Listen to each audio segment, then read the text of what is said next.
Let's discuss having a sister who's a pathological liar. Hi, my name is Dr. Natalie Jones. I'm a licensed therapist. I've been counseling women and men who have experienced abuse as well as those who have been perpetrators of abuse and other violent crimes. I have a commenter here who wrote into me and says, "Hi there, Dr. Jones. Can you please help me? I have a sister who is a pathological liar and she is already toxic to us. We don't know how to deal with her anymore." And so I wanted to respond to that. Whenever you have someone that is a pathological liar, you are, in my opinion, you're dealing with a dangerous person, even if they haven't shown you any behavior that's physically dangerous. A person that is a pathological liar has something to hide. They don't like being vulnerable. They don't like people being too close to them, meaning that they don't want people to know who they are underneath all of those lies. They are intentionally trying to create an emotional distance.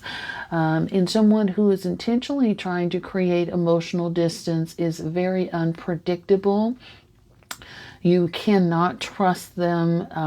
You can't predict their behavior, that their behavior is in the best interest of themselves. And that means that they're never going to tell you the truth. And quiet is kept.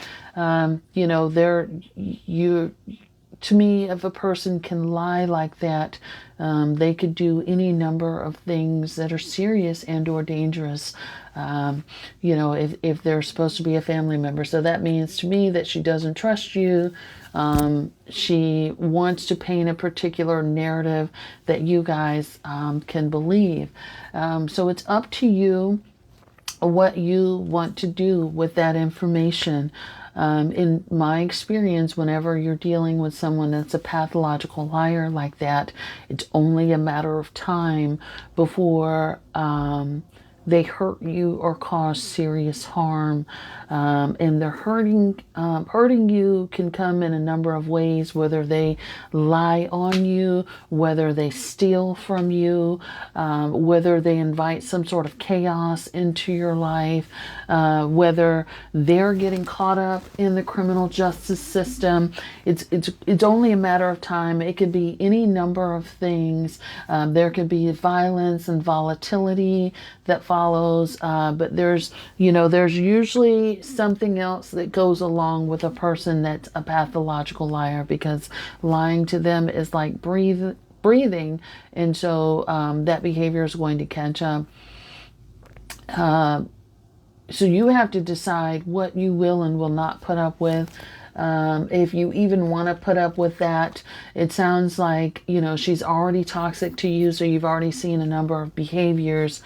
I'm not sure what's keeping you in that relationship. You have to get to a point where you have to have a deal breaker in any relationship that you're in, where you say, I'm not going to put up with any level of foolishness or toxicity, and I'm not going to be around people that cause me to feel unsafe or unstable in my own life. I don't have time for that mess. And so you would need to decide what you're going to put up with. So you could deal with her on a limited basis. If she has like kids or something, and you maybe want a relationship with the kids, or you may decide that, hey, you know what? She's brought too much chaos. She's done me dirty too many times. I don't want to deal with her anymore at all. And so be it. And you could detach and go no contact with her. So low contact, no contact.